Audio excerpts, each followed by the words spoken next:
ልናገር አንድ ቃል አይከፋችሁም? የሚፈርስ የሚበሰብስ የባሰም ልናገር ነው። የሚተላ የባሰም ልናገር ነው። የሚሸት የሰው ልጅ ምን ያኮራዋል ይላል ሲራክ ነው ያለ። በሶስተኛው ቀን ቀብረው ሲመለሱ የምትለወጥ አይደለህም እንዴ ይላል። ምን ያኮራል? ቁም ነገር አይደለም ኩራታችን። ዕውቀቱን ስንኮራበት ምን ትፍከ ዘይነሳይከም ካልከ ተምረህ እኮ ነው። የበላይ መምህር እኮ አለብህ፣ አስተምሮሃል እኮ።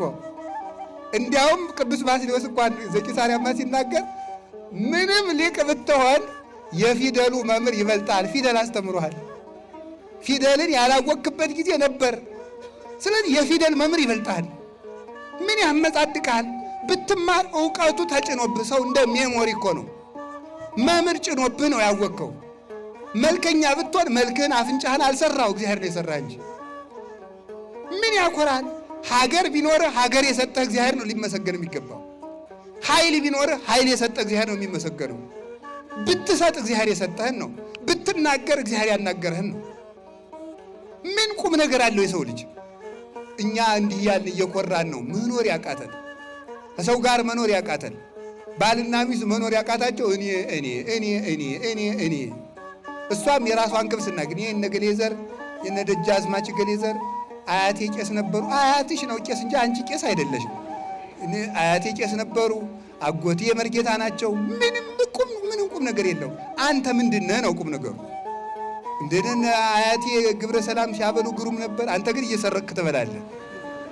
እኛ ጎንደሮች ፈትፍተን የምናበለ የድሮዎቹ ይፈተፍቱ ነበር። አንተ የሰው አንገት ልትፈተፍት ነው። አናውቃችሁም? በየመንደሩ ሞባይል አንገት እያላችሁ እየቀማችሁ ይሄንን ነው ተመልከቱ።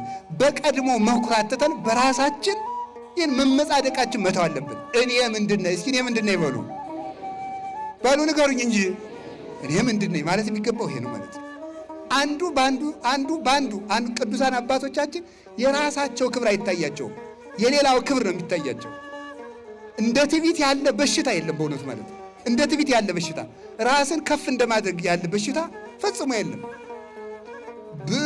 ብእሲ ዘየአቢ ርእሶ ይመስል ከመብሲ ዘይጽያን ዲበ ሳሬት ወፍጡነ ይወድቅ። በራሱ የሚመካ ሰው በሸረሪት ድር ላይ ተጭኖ ምን የሚል ሰው ይመስላል? በሸረሪት ድር ላይ ተጭኖ እራመዳለሁ የሚል ይመስላል። ተበጥሶ ፈጥኖ እንደሚጥለው በራሱ የሚመካ ሰው ፈጥኖ ይወድቃል። በስልጣኑ ቢመካ፣ በሁሉ ቢመካ። ክርስቲያኖችን የሚጨፈጭፍ አንድ ጨካኝ ንጉሥ ነበረ። ክርስቲያኖችን ከውሻ ጋር እያታገለ የሚዝናና የሚደሰት፣ ከውሻ ጋር እያበላ እሱ የሚስቅ ሰው ነበረ። ሰው ገሎ እጁን በደም የሚታጠብ ሰው ነበረ። ማን የኔ ሰራዊት ምድር ጠበባት፣ ምን ይቻላቸው? እኔን የሚዋጋኝ ማን ነው አለ። ሌላ የፋርስ ንጉሥ መጣና ሰራዊቱን ጨርሶ እሱንም ማርኮ ወስዶ ከዙፋኑ ስር አስጎንብሶ ወደ አልጋው ሲወጣ እሱን እየተረገጠ ይወጣ ነበር። እንደዚህ ያደርጋል እግዚአብሔር ማለት ነው። እንደዚህ ያደርጋል። ጎንደር ላይ አፄ ቴዎድሮስ ሰውን ሁሉ ተሰብስበው እግዚአብሔር ምን ያደርጋል የሚል ጥያቄ ጠየቁ አሉ። እግዚአብሔር ምን ያደርጋል ብለው ሊቃውንቱ ጠየቁ። ሁሉም ሊቃውንቱ እግዚአብሔር ማለት ምን ፈጥሯል፣ እግዚአብሔር እንዲህ ብሏል እያሉ መለሱ። አንድ ተማሪ እኔ ልመልስ አለ እና አበላሉት። አይ እንግዲህ ጠያቂ እህታችሁ ነው፣ ተጠያቂ ወንበሩ ነው የሚጠየቅ። እኔ ወንበር ልሁን ሰው ቁመው ይጠይቁ አላቸው። ሕግ አይደል? ምን ያደርጋሉ? ለቀቁ። ወንበራቸው ተቀመጠና እግዚአብሔር እንዲህ ያደርጋል አላቸው። ምን ያደርጋል? እግዚአብሔር ምን ያደርጋል? እንዲህ ያደርጋል። እሰውን አስለቅቆ ሌላ ሰው ይሾማል ማለት ነው። እግዚአብሔር እንዲህ ያደርጋል። ስለዚህ ተመልከቱ፣ ዙሮ ማየት። ሰው ሲሾም ያልተሾመ ሰው እንደነበረ ይረሳዋል። አመድ እንደነበረ ይረሳዋል። እናቱ ስንት ነገር አድርጋ እንዳሳደገችው ይረሳዋል። ዙሮ ማየት አይችልም። ስለዚህ ለራሳችሁ አትጨነቁ። የምትጨነቁት ለባልንጀራችሁ ይሁን ለማለት እንደ ሕፃን ሁኑ አለ። እንደ ሕፃን የሚሆን አይምሮ እግዚአብሔር ያድለን። በራሳችን የማይኮራ አሁን ሰው ሁሉ ኩራቱ በእውነቱ ማለት ነው። በእኛ ቤት ራሱ ስትመጻደው በእኛ ቤት ያለው ምጽድቅ ብታዩት በቤተ ክህነት መምህራኑ ሁሉ አይደሉም። እንደው አንዳንዱ ማለት ነው። አንዳንዱ ሲመጻደቅ እንደዚህ አድርጎ ማለት ነው። አይታችሁኛል? እንደዚህ ብሎ ማለት ነው።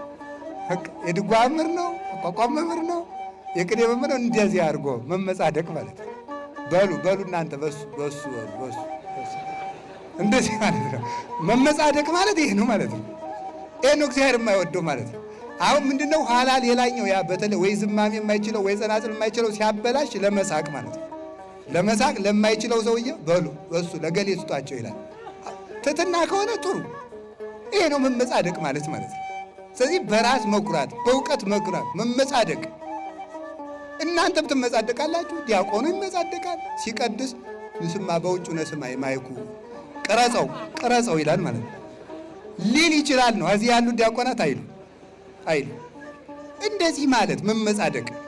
እናንተም መመጻደቅ፣ በመስጠታችሁ በመጻደቅ፣ ሰበካ ጉባኤ መሆናችሁ በመመጻደቅ፣ ቤተክርስቲያን በመስረታችሁ በመመጻደቅ፣ ዝክር በመዘከራችን መመጻደቅ፣ በሁሉ ነገር መኩራት።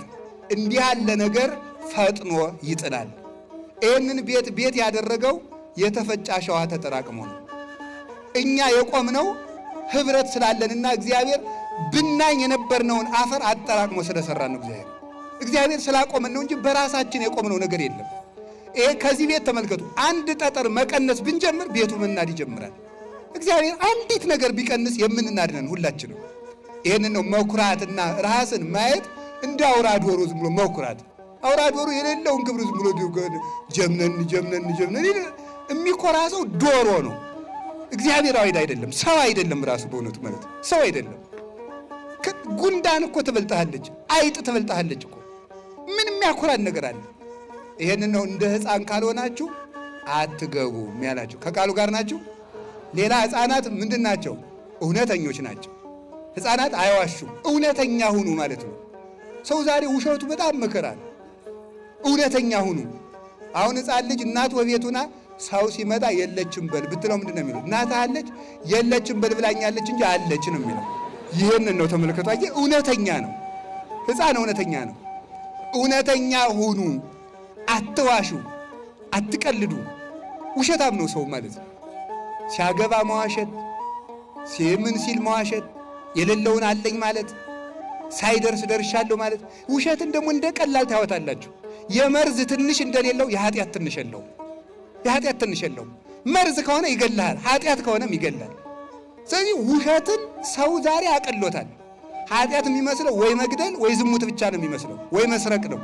መዋሸት ትልቅ ኃጢአት ነው። እግዚአብሔር እውነት ነው። እንዲያውም እግዚአብሔር እውነት ስለሆነ ከእግዚአብሔር ጋር ቀጥታ ትግል የሚገጥም ሰው ውሸታም ሰው ነው።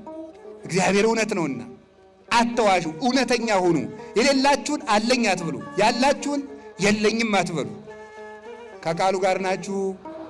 እግዚአብሔር ከሁላችን ጋር ይሁን። እስመ ሐሰት ርዕሰ ዓመፃ፣ ሐሰት የክደት ሁሉ ራስ ነው፣ የኃጢአት የበላይ ነው። ይህንን ውሸት ነው ማጋለጥ ያለብን። እኖር ብለን መዋሸት ፍጹም ነውር ነው በእውነቱ ማለት ነው። ነገ ለሚታሰር አንደበት ማለት ነው። ነገ ለሚታሰር አንደበት እኖር ብለን፣ አንዳንዱ ገንዘብ ብሎ አንዳንዱ ፈርቶ ይዋሻል። ነገ ግን እንታሰራለን። በመኮንነ ጽድቅ በኢየሱስ ክርስቶስ ፊት እንቆማለን። ያን ጊዜ እሱ ምስክር አያሻውም። ራሱ ኃጢአታችን አስጥቶ ይመለከተዋል። ሰጣዩ ለኩሉ ክቡት፣ የተሰወረውን ሁሉ እንደ ስጡ አስጥቶ ገልጦ የሚያይ እሱ ክርስቶስ ነው። በክርስቶስ ፊት በቆምን ጊዜ ዛሬ በልብስ የሰወርነውን፣ ዛሬ በቀሚስ የሰወርነውን፣ እንደ መነኩሴ ዛሬ በቆብ የሰወርነውን፣ ዛሬ በካባ የሰወርነውን፣ ዛሬ በሻሽ በቀሚስ በመስቀል የሰወርነውን፣ እናንተ ደግሞ በነጠላ የሰወራችሁትን፣ በዝክር የሸፈነውን፣ በመመስወት የሸፈነውን ሌብነት ክርስቶስ ነገ አውጥቶ ይገልጠዋል። ያን ጊዜ ማን ይሸፍነዋል? ተራሮችን ተናዱብን እንዳንል በሱ ፊት ናቸው። የኃጢአት መጋረጃ ሁሉ ተገልጦ የሕይወታችን መዝገብ ወጥቶ ይነበባል። አስመሳይነት መልቀቅ አለበት። የሌላችሁን አለኝ አትበሉ።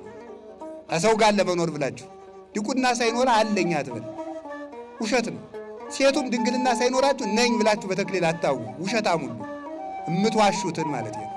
የማያትዋሹትን አላልኩ።